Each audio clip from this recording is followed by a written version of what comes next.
امام حسین رضی اللہ تعالیٰ عنہ جہاں شہید ہوئے وہ شہادت گاہ صرف ایک شہادت گاہ نہیں بلکہ ایک یونیورسٹی ہے، اور بہت سارے اسباق ہمیں کربلا سے ملتے ہوئے نظر آتے ہیں۔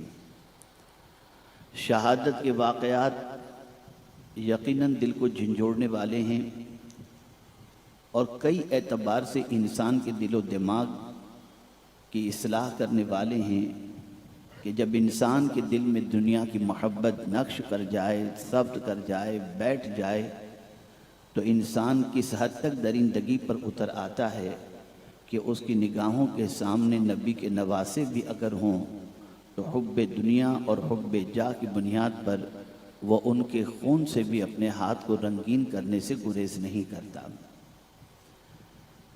لیکن سوال یہ پیدا ہوتا ہے کہ شریعت نے جان بچانے کے لیے بہت ساری اجازت دی ہے، جیسا کہ قرآن مقدس میں اللہ عز و جل نے بہت ساری چیزوں کو حرام فرمایا، لیکن فرمایا فَمَنِ اضْطُرَّ غَيْرَ بَاغٍ وَلَا عَادٍ فَلَا إِثْمَ عَلَيْهِ۔ لیکن جان بچانے کے لیے اگر ان چیزوں کا استعمال کیا جائے، جھوٹ بولا جائے، حرام غذا زندگی بچنے جتنی کھا لی جائے، تو اس میں کوئی عذر نہیں ہے، کوئی پوچھ نہیں ہے اور کوئی گناہ نہیں ہے۔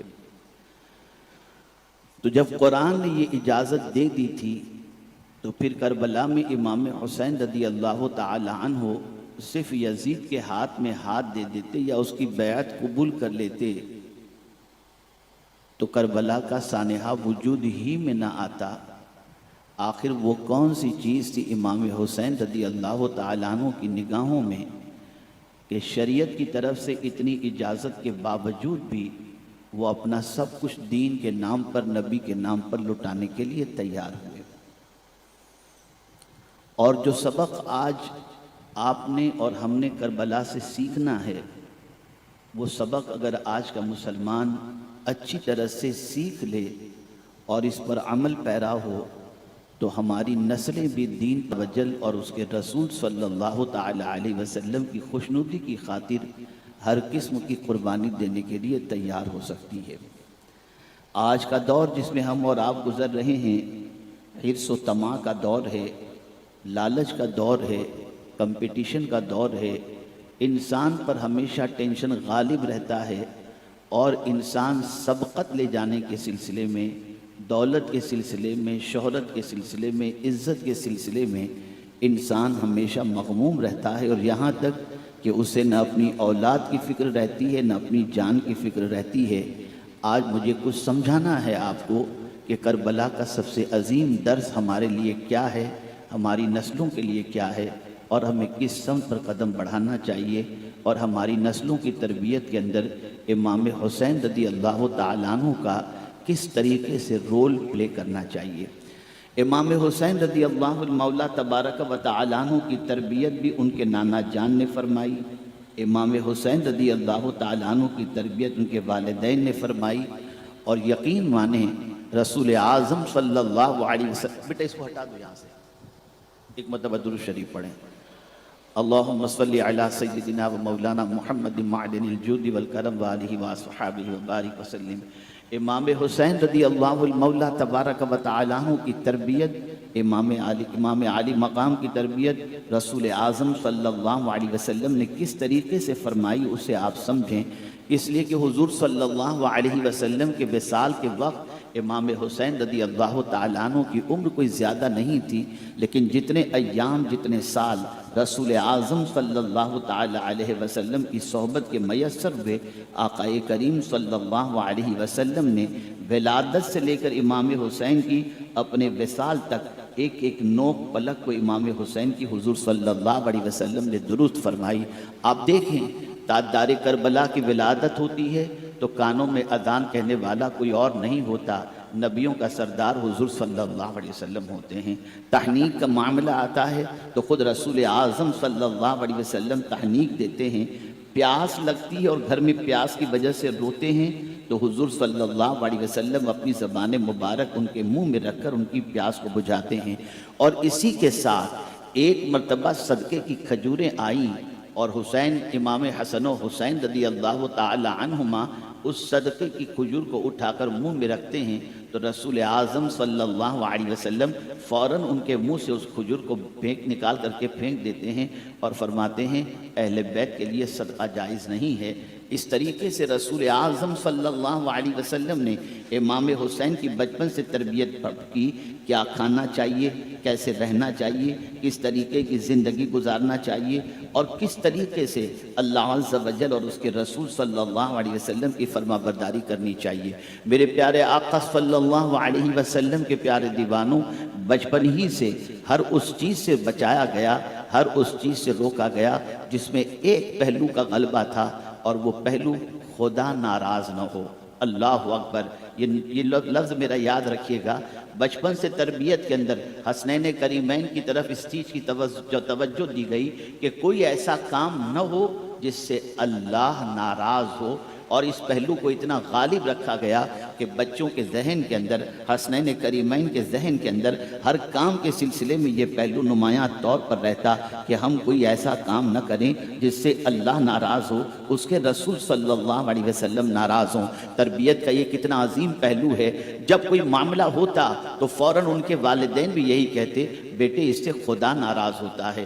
اللہ اکبر، یہ ننھے سے حسنین کریمین کے دل و دماغ کے اندر یہ بات اتنی نقش کر چکی تھی کہ سب کی ناراضگی کو وہ گوارا کر لیتے تھے، لیکن جب ان سے کہا جاتا اس کام سے اللہ ناراض ہوتا ہے تو وہ کانپ جاتے تھے، وہ لرز جاتے تھے، اور ہمیشہ اس چیز کا خیال کرتے تھے کہ اللہ کی ناراضگی اچھی چیز نہیں ہے۔ آپ مجھے بتائیے، آج اگر کوئی معاملہ ہو، ہم اپنے بچوں کو ڈراتے ہیں، کبھی بچے غلطی کرتے ہیں انہیں ڈراتے ہیں، خوف دلاتے ہیں، تو کس چیز کا؟ کسی کھلونے کا خوف دلاتے ہیں، کسی مانگنے والے کا خوف دلاتے ہیں، کسی لکڑی کا خوف دلاتے ہیں، کسی کا ڈر ان کے دل کے اندر پیدا کرتے ہیں۔ لیکن تربیت کا یہ پہلو کتنا نمایاں طور پر تھا کہ خوف دلایا جا رہا ہے تو اللہ کا خوف دلایا جا رہا ہے۔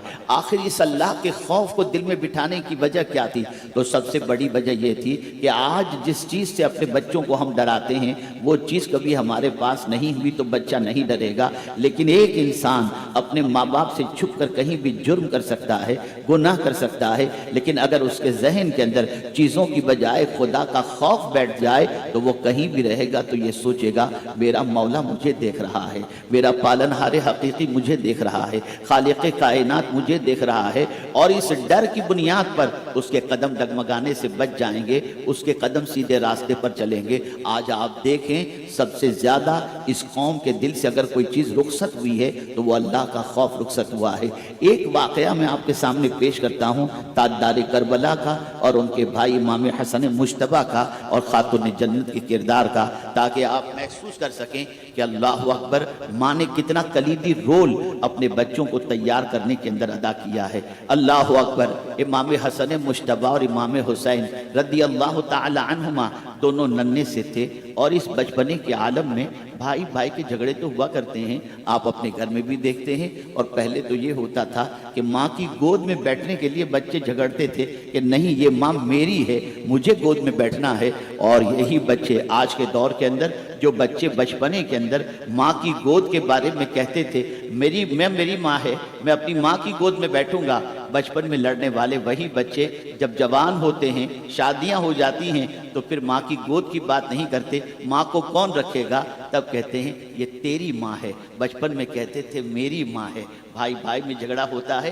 اور اس کے بعد بڑھاپے کی دہلیز پر باپ کے انتقال کے بعد ماں کو رکھنے کی بات آتی ہے تو یہی بیٹا جو بچپن میں گود میں بیٹھنے کے لیے جھگڑتا تھا وہ بڑا ہونے کے بعد تیری ماں کو تو رکھ لے، تیری بھی تو ماں ہے اگر میری ماں ہے تو۔ آپ اندازہ لگائیں، آج میں دیکھ رہا ہوں دنیا کے اندر بچے جو ہے لڑکے ماں کو رکھتے ہوئے نظر نہیں آتے، لڑکیاں ماں کو رکھتی ہوئی نظر آتی ہیں۔ بڑے عجیب دور سے ہم گزر رہے ہیں، بڑے عجیب حالات سے ہم گزر رہے ہیں۔ کبھی کبھی تو رحمت عالم صلی اللہ علیہ وسلم کی اس غیبدانی پر اور اس ارشاد پر جان قربان کرنے کو جی چاہتا ہے کہ حضور صلی اللہ علیہ وسلم نے بچیوں کی ولادت پر رحمت کی بات فرمائی، بچیوں کی تربیت پر جنت کی بشارت عطا فرمائی۔ رحمت عالم کی نگاہ دیکھ رہی تھی کہ ایک بیٹا اگر اپنی ماں کو چھوڑ بھی دے تو بچی شادی شدہ ہونے کے باوجود بھی اپنے ماں باپ کا خیال رکھتی ہوئی نظر آئے گی۔ خیر، عرض یہ کر رہا تھا، دونوں بھائیوں کے درمیان کوئی بات ہو گئی۔ امام حسن مجتبیٰ نے امام حسین رضی اللہ تعالیٰ عنہ کو ایک تماچا رسید کر دیا، ایک جھاپٹ لگا دی۔ امام حسین رضی اللہ تعالیٰ عنہ روتے ہوئے اپنی ماں کے پاس پہنچے۔ ننھے بچوں میں یہ باتیں ہوا کرتی ہیں۔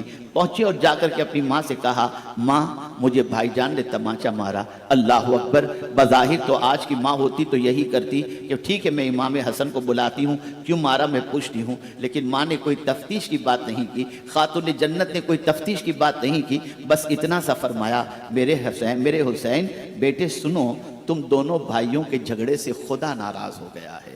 اتنا سننا تھا، امام حسین کی آنکھوں سے آنسو نکل گئے۔ ننھی سی عمر ہے، کیا تربیت غالب رہی ہوگی امام حسین صلی اللہ علیہ وسلم کی تربیت کا غلبہ کتنا رہا ہوگا کہ ننھی سی عمر کے اندر امام حسین کے کانوں سے جب یہ بات ٹکراتی ہے کہ اللہ عز و جل ناراض ہوا ہے تو امام حسین تڑپ جاتے ہیں اور اپنی والدہ سے کہتے ہیں، ماں میں سب گوارا کر سکتا ہوں، رب کی ناراضگی کو گوارا نہیں کر سکتا۔ اگر میرا خدا مجھ سے ناراض ہو گیا ہے تو ماں مجھے بتا، میں اپنے رب کو راضی کیسے کروں، اپنے پروردگار کو خوش کیسے کروں؟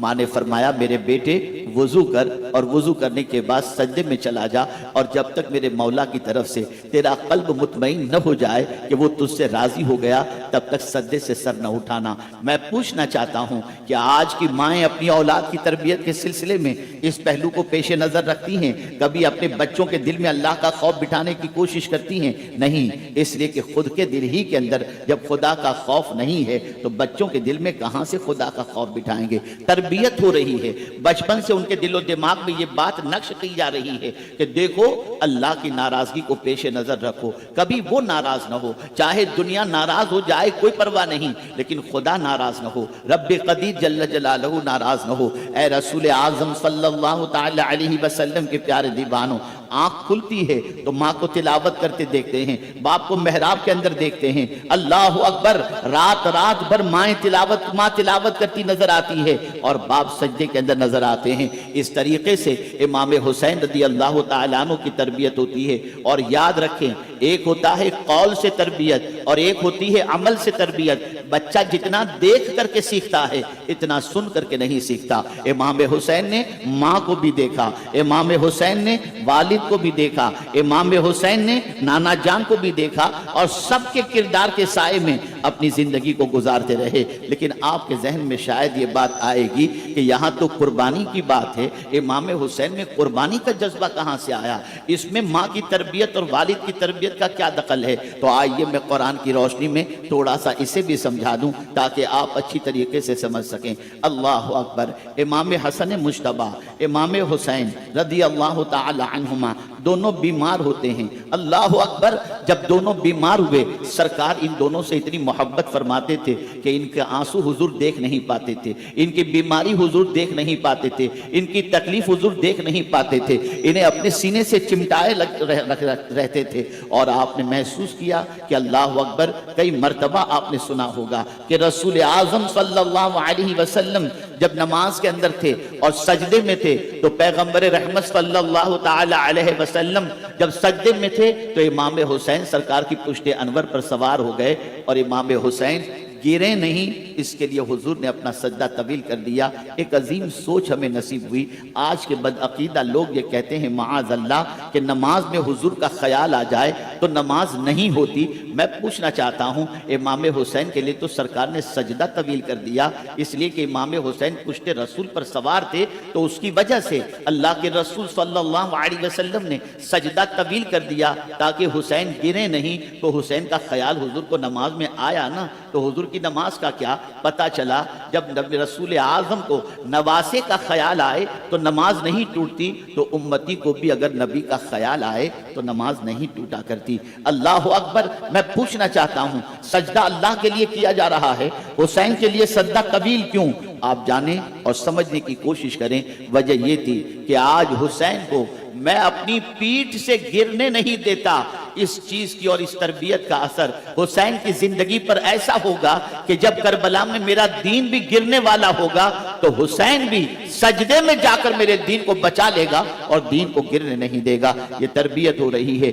آئیے میں قربانی کے حوالے سے عرض کروں، حسنین کریمین رضی اللہ تعالی عنہما اتنے بیمار ہوئے کہ بخار جا نہیں رہا تھا۔ اللہ اکبر، رسول اعظم صلی اللہ علیہ وسلم کی بارگاہ کے اندر دونوں کی علالت کی خبر دی گئی تو پیغمبر رحمت صلی اللہ علیہ وسلم نے فرمایا 3 روزے کی نذر مان لو، انشاءاللہ بچوں کو شفا ہو جائے گی۔ رسول اعظم صلی اللہ علیہ وسلم کی لخت جگر خاتون جنت فاطمہ الزہرا رضی اللہ تعالی عنہ اور ان کی باندی نے اور سب نے روزے کی نیت کر لی، روزے کی نذر مان لی اور اس کے بعد روزہ رکھا۔ اللہ اکبر، سید الانبیاء ہیں صلی اللہ علیہ وسلم اور خاتون جنت سیدۃ النساء ہیں، لیکن گھر کا حال یہ تھا اتنا آٹا بھی نہیں تھا کہ روٹیاں بنائی جا سکیں اور افطار کی جا سکے۔ حضرت خاتون جنت رضی اللہ تعالی عنہ نے مولا علی کرم اللہ تعالی وجہہ الکریم سے اس چیز کا تذکرہ فرمایا۔ مولا علی گئے اور آٹا کچھ قرض میں لے کر کے آئے، آٹا قرض میں لایا گیا اور لانے کے بعد روٹیاں تیار کی گئیں۔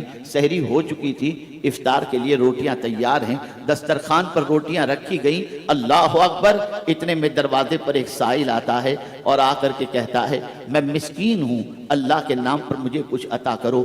دیکھیے قربانی کس طریقے سے دی جاتی ہے۔ خاتون جنت رضی اللہ تعالی عنہ نے اسی وقت جتنی روٹیاں موجود تھیں ساری روٹیاں اس آواز لگانے والے مسکین کی طرف بھیج دیں اور فرمایا آج پانی پی کر کے ہم افطار کر لیں گے، اور اس طریقے سے افطار ہو گئی اور رات بھی گزر گئی، سحری بھی ہو گئی۔ دوسرے روز آٹا جو تھا اس آٹے کے ذریعے پھر روٹیاں تیار کی گئیں، اور جب روٹیاں تیار کی گئیں اور دسترخوان پر روٹیاں رکھی گئیں تو ایک سائل نے پھر افطار سے پہلے آواز دی اللہ کے نام پر کچھ عطا کیا جائے، ہم اسیر ہیں، قیدی ہیں، اللہ کے نام پر کچھ دو۔ اللہ اکبر، خاتون جنت رضی اللہ تعالی عنہ نے اسی موقع پر وہ ساری روٹیاں اٹھا کر اس اسیر کو عطا فرما دی اور اللہ عز و جل کا شکر پانی پی کر ادا کر لیا اور افطار کر لی۔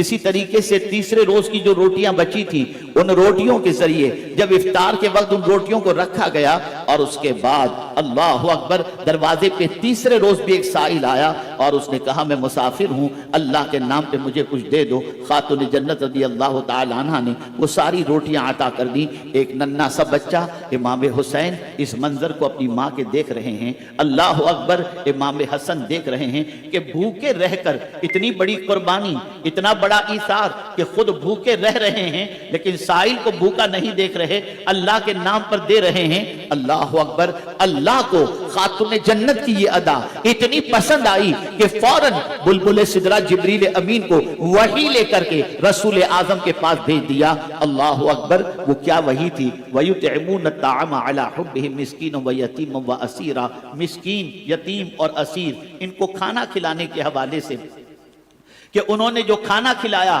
اس پر اللہ عز و جل نے ان کی سراہنا کی، ان کی تعریف کی۔ اور آپ جانتے ہیں میرے پیارے آقا صلی اللہ علیہ وسلم کے پیارے دیوانوں، جب یہ تینوں کو کھانا کھلا دیا گیا تو تینوں نے ان کا شکریہ ادا کیا اور کہا اللہ آپ کو جزا عطا فرمائے۔ توجہ چاہوں گا، بہت کچھ تھا اس میں سے انہوں نے کچھ نہیں دیا تھا، کچھ نہیں تھا اس میں سے انہوں نے دیا، اور دینے کے بعد سامنے والا جب شکریہ ادا کرتا ہے تو قرآن کہتا ہے کہ خاتون جنت نے کہا انما نطعمکم لوجہ اللہ لا نرید منکم جزاء ولا شکورا، ہم نے تمہیں جو کھانا کھلایا ہے نا وہ صرف اللہ کو راضی کرنے کے لیے کھلایا ہے، ہمیں تمہاری طرف سے نہ شکریہ کی ضرورت ہے نہ اور کسی چیز کی ضرورت ہے۔ کتنا عظیم درس ہے کربلا کا، کتنا عظیم درس امام حسین کی والدہ کی طرف سے، یہ تربیت بچے اپنی ماں کے ذریعے پا رہے تھے اور دیکھ رہے تھے کہ بھوکے رہ کر کے اوروں کو کھلانا یہ میری ماں کا وطیرہ تھا، یہ میری ماں کا کردار تھا، یہ میری ماں کی زندگی تھی، یہ میری ماں کا محبت خدا کے اندر اظہار تھا۔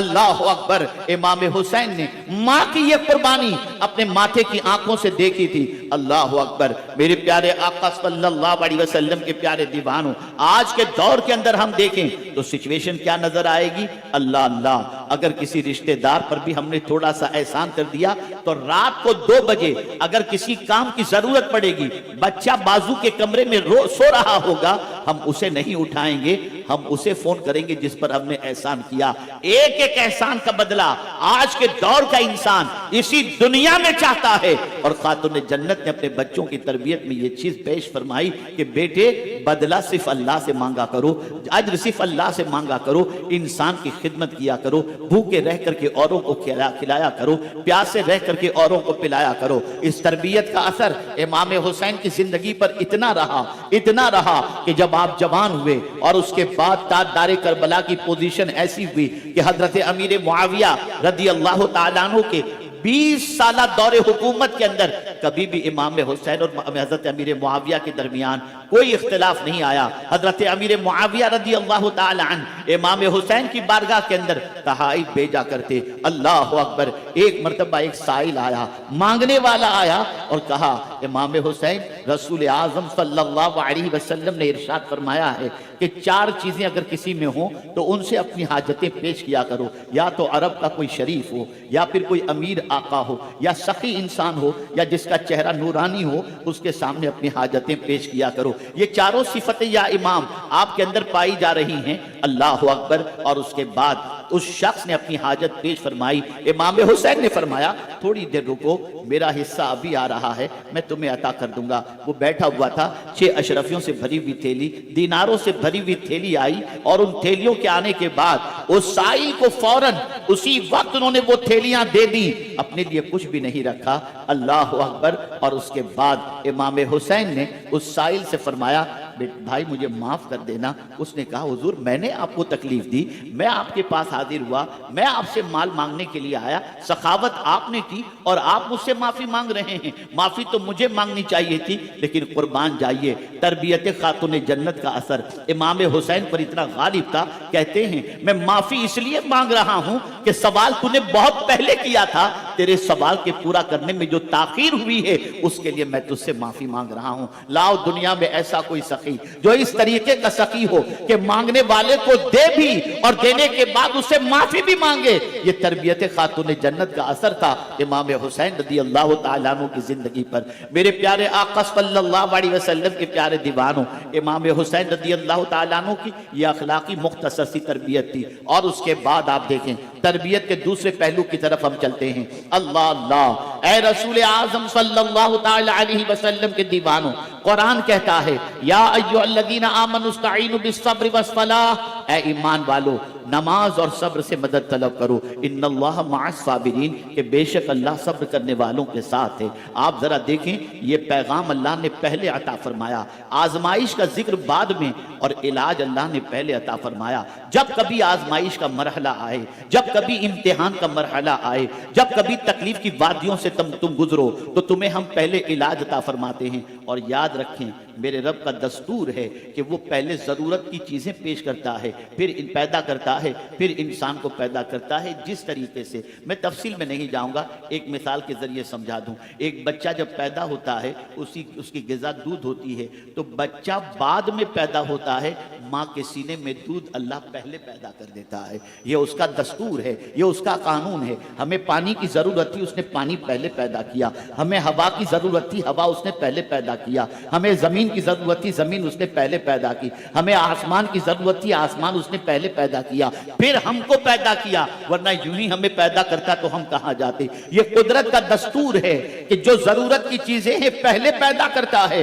اور اس کے بعد ان چیزوں کو جس کو ضرورت ہے اس کو پیدا کرتا ہے۔ اسی لیے یاد رکھیں اگر کوئی کہے کہ کسی مرض کا علاج موجود نہیں ہے تو رسول اعظم نے فرمایا لکل داء دواء، ہر مرض کی دوا موجود ہے۔ اللہ اکبر! بہت ساری چیزیں تو ایسی ہیں جس کے استعمال سے موت کے علاوہ اللہ نے اس میں ہر چیز کا علاج رکھا ہے، جیسا کہ کلونجی کے حوالے سے آپ جانتے ہیں۔ خیر آئیے میں اس طرف چلتا ہوں، تربیتی پہلو کی طرف۔ امام حسین رضی اللہ تعالیٰ عنہ ہوں یا دنیا کا کوئی بھی مومن ہو، آزمائش اس کا مقدر ہے۔ اللہ نے وعدہ فرمایا ہے، اللہ نے ارشاد فرمایا ہے وَلَنَبْلُوَنَّكُمْ بِشَيْءٍ مِّنَ الْخَوْفِ وَالْجُوعِ وَنَقْصٍ مِّنَ الْأَمْوَالِ وَالْأَنفُسِ وَالثَّمَرَاتِ وَبَشِّرِ الصَّابِرِينَ۔ لیکن یہ آزمائش کا ذکر بعد میں فرمایا، پہلے فرمایا یا ایھا الذین آمنوا استعینوا بالصبر والصلاۃ ان اللہ مع الصابرین، اے ایمان والو صبر اور نماز سے مدد طلب کرو۔ یہ تذکرہ پہلے ہوا،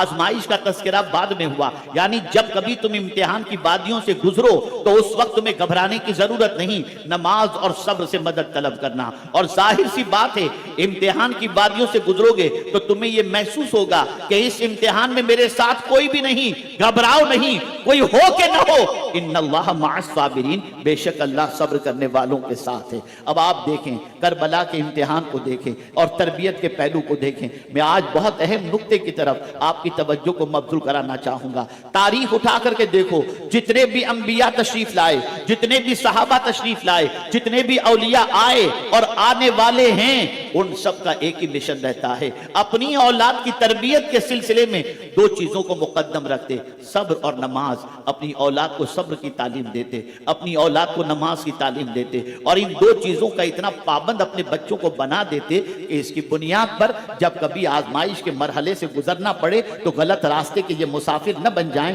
بلکہ صبر اور نماز کے ذریعے اپنے آپ کو اسٹرانگ کر لیں۔ صبر کرنے والا بڑا طاقتور ہوتا ہے، اور صبر کرنے والا تنہا نہیں ہوتا، اللہ اس کے ساتھ ہوا کرتا ہے۔ اللہ اکبر۔ یہ صبر اور نماز کا کانسیپٹ دیکھیے، ایک طرف ایسا بھی معاملہ آتا ہے کہ صبر کرتے کرتے کبھی صبر کا پیمانہ لبریز ہو جاتا ہے۔ کربلا کے مرحلے کو دیکھو، کربلا کے منظر کو دیکھو، امام حسین رضی اللہ تعالیٰ عنہ کا امتحان اتنا سخت ہوا، اتنا سخت ہوا، اتنا سخت ہوا کہ تاجدار کربلا کا صبر کا پیمانہ ہو سکتا ہے کہ لبریز ہو جائے، اس لیے کہ یزید چاہتا تھا امام حسین میرے ہاتھوں پر بیعت کر لیں، میری بات کے سامنے جھک جائیں۔ تو اب قرآن کا کانسیپٹ اور قرآن کا طریقہ دیکھیے اور انداز دیکھیے۔ صبر کا ذکر پہلے فرمایا، صلاۃ کا ذکر بعد میں فرمایا۔ سن لو، اگر کبھی ایسا ہو جائے کہ کوئی مصیبت اس طرح سے آ جائے کہ تمہارے لیے صبر کرنا مشکل ہو جائے اور تم گرنے کے قریب ہو جاؤ، تو کسی کے سامنے مت گرنا، سجدہ کر کے خدا کے سامنے گر جانا اور نماز سے مدد طلب کرنا۔ یہ نماز جو خدا کی بارگاہ میں تم ادا کر رہے ہو، یہ تمہیں گرنے نہیں دے گی، تم خدا کے سامنے جھکو گے، وہ تمہیں اٹھا لے گا اور بلندی عطا کر دے گا۔